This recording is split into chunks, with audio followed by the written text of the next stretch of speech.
Good morning. Good morning.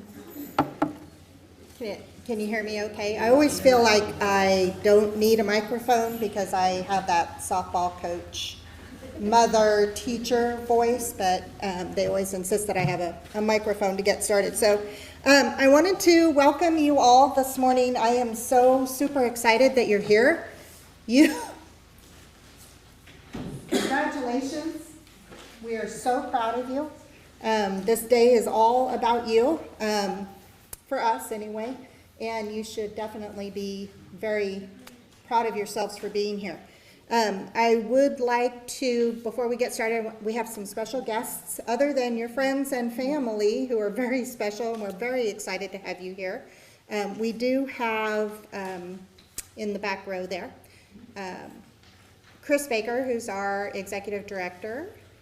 Hello. And Kathy Kotis, who is our Dean of Workforce Training and Healthcare. And then Elaine Simmons. Yes, thank you. Yeah, she's our Vice President of Instruction. And then we also have Dr. Heilman. And there he is. Okay, so he's an outlier. He's over there on the other side. But anyway, we're introducing them, and then Andrea Thompson is our on-campus instructor, and then Risa Bailiff is our adjunct instructor who's been we've been very fortunate to have on campus this spring as well. So, welcome. I'm glad you're here. I'm glad that part is over.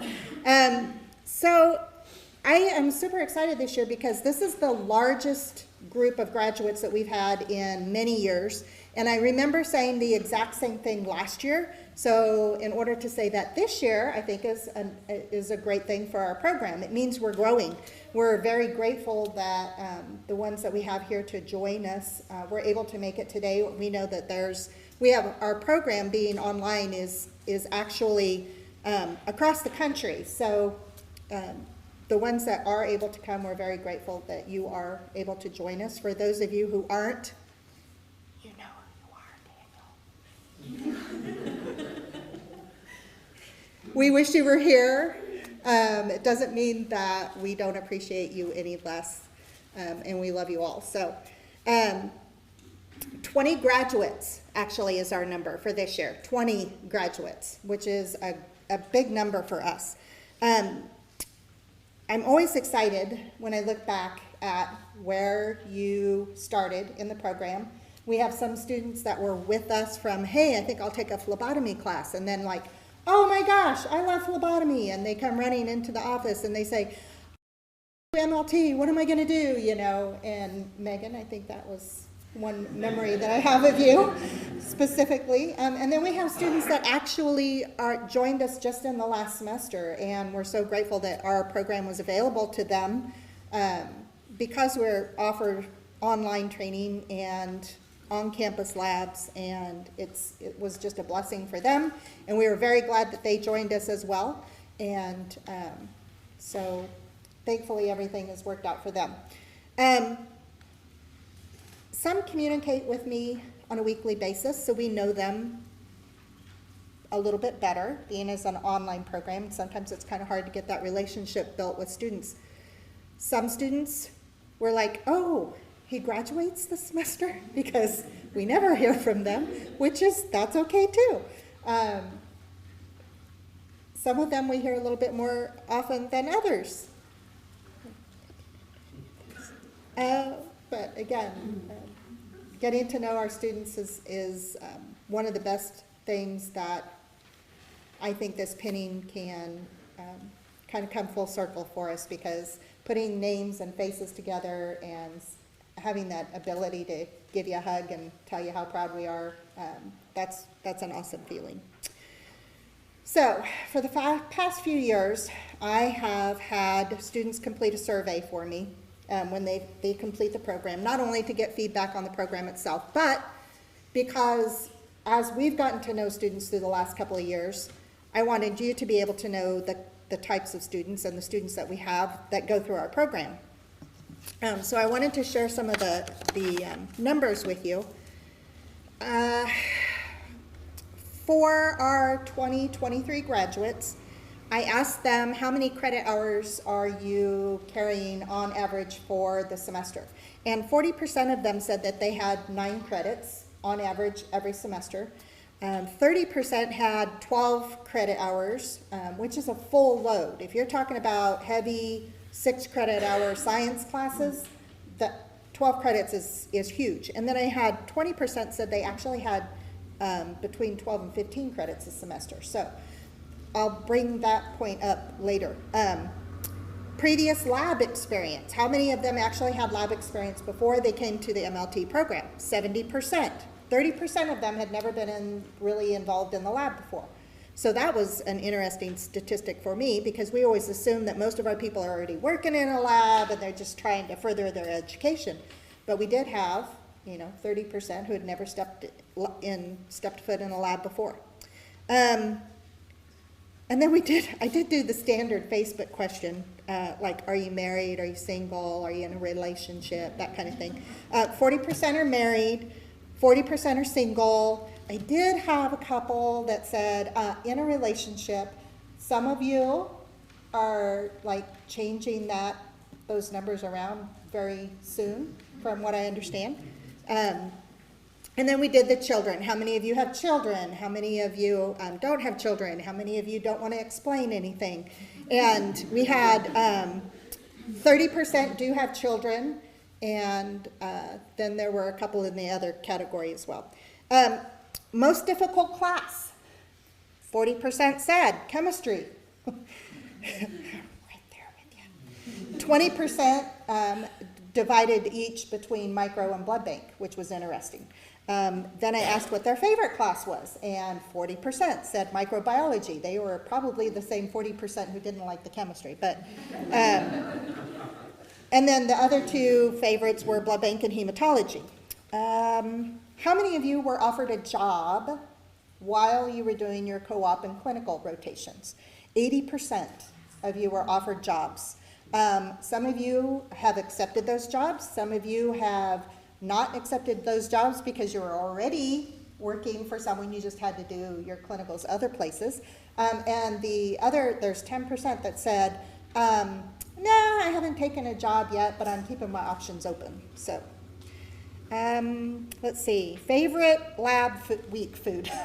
Okay, so 2 weeks ago we celebrated National Laboratory Professionals Week, and it's always kind of a joke in the lab. What'd you get for lab week? Oh, pizza, that kind of thing. So I asked, what if we could supply you lab week food, bless you, what would you like to have? And the answers were like, what, lab week food? You get lab week food? And then anything would be awesome. And then the remainder of them said pizza.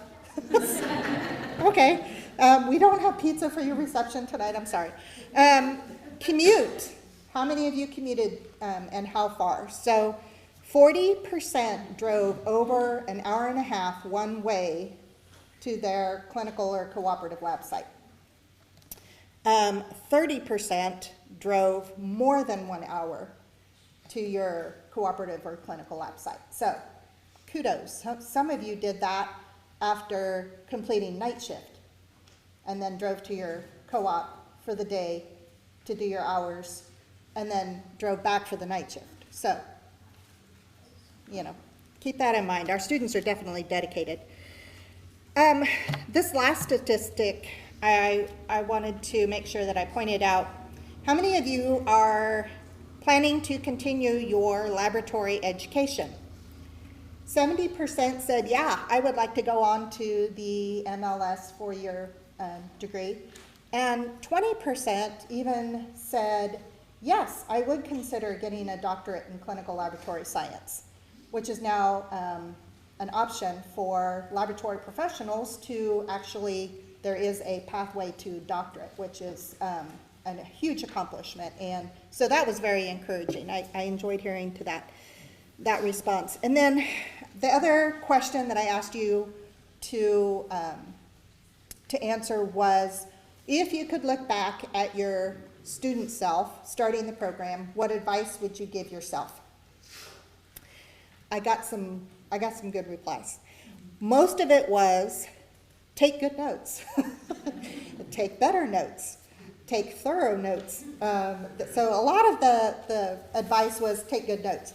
But then I also had try not to stress, try not to get overwhelmed, try not to put yourself under so much stress that you feel you can't do things. So, you know, we understand that this is a very stressful program, and we understand it can be overwhelming, and the majority of you are working, and you have family life and other obligations. We understand that, and we appreciate that you have that stick-to-itiveness and perseverance to get you through the program. That is a highly desired quality to have as a laboratory professional. So good for you, and we're proud of you for that. Don't take more than 3 classes at a time. We tried to tell you. Buckle down, don't procrastinate, get stuff done, spend more time studying, attend co-op labs on campus. If you have that opportunity, it's a good resource for you. Don't fall behind, and no matter how overwhelmed or how hard you think it is, you'll make it, which is one of my favorite pieces of advice. So, my advice for you as students moving in the real world, be proud of the professional that you are. Do not refer to yourself as lab girl, lab tech, a phlebe, hey you. Okay, you are a laboratory professional. You have a degree. You have taken 2 years of very intense, highly science-based classes. You're an important part of the healthcare community. Don't sell yourself short. You're a laboratory professional. Okay, think of your little 30-second elevator speech. You know, what are you going to introduce yourself as? Oh, what do you do for a living? You know, I am a medical laboratory technician. I am a laboratory professional. I work in the lab. You know, don't sell yourself short. You guys have earned your degree. You have earned these qualifications. You have the education. Be proud of yourself and where you're at right now. Celebrating Lab Week 2 weeks ago, as I said, in my spare time, you know, I saw a quote on Facebook that, you know, if I had written it down, I could give you the proper citation, Andrea, that I didn't. So I just want to tell you, I want to read it for you, so bear with me. Sit down, my children, and let me tell you a story. One day, all the laboratory scientists in the United States decided to take the same day off in order to celebrate National Medical Laboratory Professions Week. Since the inception of their field in the 1920s, no one had ever gathered them all together for a party. Besides working behind the scenes, as they did, who would miss them for an afternoon? Their ranks were the least known of the professionals in the medical healthcare field. Even when hospital co-workers eventually ventured down into the laboratory, they often only had a vague idea of the kind of work that was being done by the laboratory scientists. People outside the medical field were often baffled. You work in a lab? What do you do? Draw blood or something? So all the medical technologists, medical laboratory technicians, microbiologists, virologists, cytotechs, toxicologists, and phlebotomists, along with scores of laboratory managers, department supervisors, as well as ranks of medical directors and pathologists, packed up their drinks, their sandwiches, probably cold pizza, grabbed kites, blankets, and trooped off to a special party just for the laboratory professionals. While they were enjoying themselves, many critical events began to happen at the hospitals, physicians' offices, prisons, and blood banks. Surgeries ceased. Surgeons could not risk operating on a patient, not knowing if the patient's physical condition would allow them to even survive the surgery. Forget blood transfusions. There were no red blood cells for surgeries, or traumas, no plasma for burn victims or patients with coagulation factor abnormalities, cascade. For patients with the rare hereditary disorder hemophilia or cryoprecipitate, which was on hand to prevent bleeding. Emergency room physicians found it difficult to evaluate patients. Was the unconscious patient brought in by ambulance experiencing hypoglycemia, loss of blood, carbon monoxide poisoning, a drug or alcohol overdose? Was the patient with chest pain experiencing a heart attack? Was the feverish patient harboring an infection somewhere in her body? Without laboratory results, the ER doctors found it next to impossible to diagnose any ER patients. That day, cancer patients received no chemotherapy. Without the lab's evaluation of the patient's white blood cells, red blood cells, platelets, and electrolytes, oncology nurses and physicians could not determine if the patient would benefit from, or indeed even be able to survive, the next dose of chemotherapy drugs. Who would treat infections without microbiologists to isolate and identify pathogens and determine what antibiotics would be effective? In the area of public health, outbreaks of disease that could potentially affect thousands went completely undetected all day long. On that single day, medical care was set back a century. As clinicians did their best to treat their patients without the valuable information normally supplied by the laboratory, it is estimated that between 80 and 90% of medical decisions are based upon laboratory data. Of course, this is a fairy tale.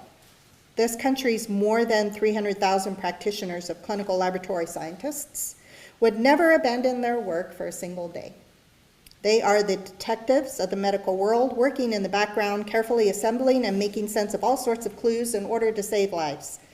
So, raise the beaker, clean one, to the laboratory professionals whose work is an essential component of the healthcare system of the nation. Today, we celebrate the clinical laboratorian as a key member of the healthcare team. We celebrate you as a new member of that profession. Congratulations. So, I think we need to pass out some pens.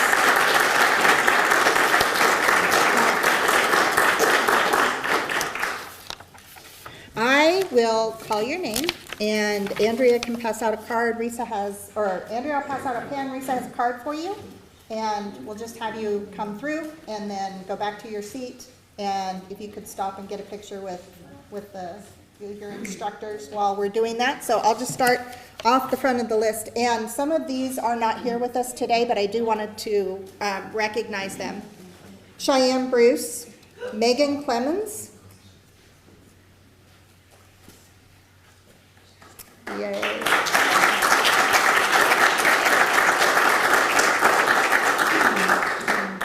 Nicole Chris, Dalton Davis, Grant Dawes. Yay.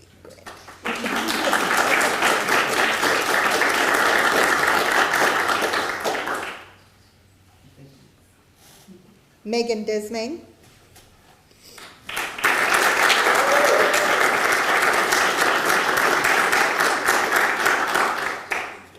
Abigail Curtis, Ashlyn Enfalt, Daniel Escobedo, Sharon Herndon.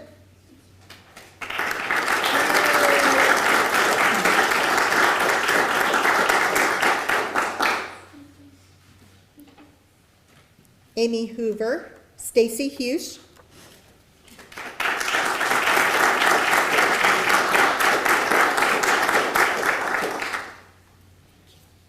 Sharia Loy,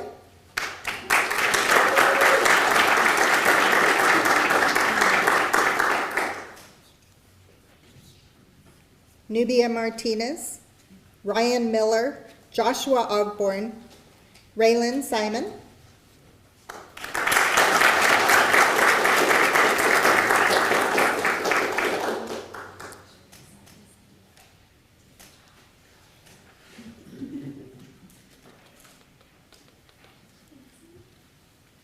Samantha Smith,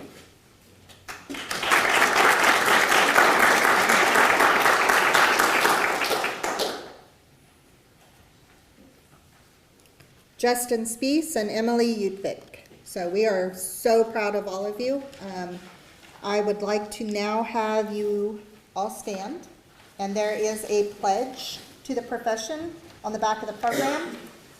Andrea will start us out, and if you could all state the pledge, please. Yeah, yeah. That's good. Okay, so pledge. As a clinical laboratory professional, I strive to promote standards of excellence in performing and art of science of my profession, preserve the dignity and privacy of others, uphold and maintain the dignity and respect of our profession, seek to establish cooperative and respectful working relationships with other health professionals, contribute to the general well-being of the community. I will actively display my commitment to these responsibilities throughout my professional life. Thank you. Congratulations. Yay.